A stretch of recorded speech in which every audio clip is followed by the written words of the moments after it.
Hello guys! Welcome to my channel. This is V-Word Cyprus. Magluluto tayo ng meatballs. Ayan na nga guys, hinahalo-halo na natin yung minced pork, yung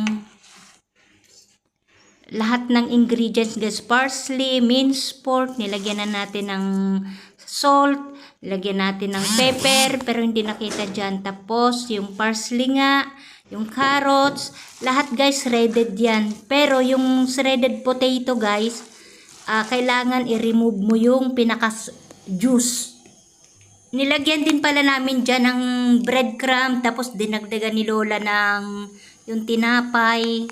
Breadcrumbs guys, mga 2 kutsara or 3, ganyan. Depende sa inyo, basta saktuhin nyo lang. Ito guys yung parsley oh. Nilahok ko dun sa akin. Ito naman, kaya ako'y meron nito. Rocket. Roka sa kanila, racket sa English. Ano to? Kaya meron ako nito kasi kapartner salad. Ayan guys, atin ang na-mix yan ng mabuti. Tapos, habang nagpapainit guys ng ating mantika, binibilog-bilog na natin. Dinamihan namin ng parsley guys kasi mabango at saka malinamnam yung parsley kasi guys, wala namang problema kung madami yan eh. Wag lang sobra-sobra. Na guys, dahil naka-prepare na, naayos ko na ito.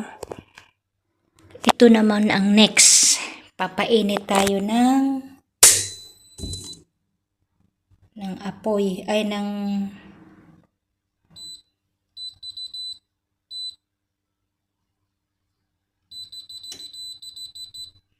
lalagay natin ng mantika, ang ating kawali.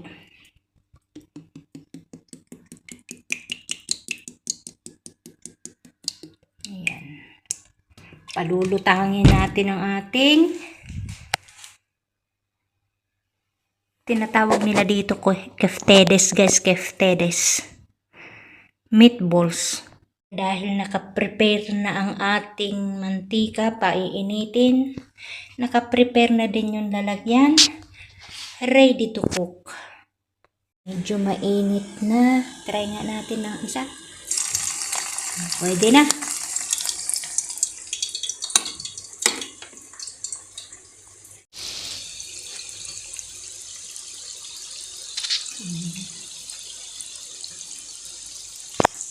Okay na yan.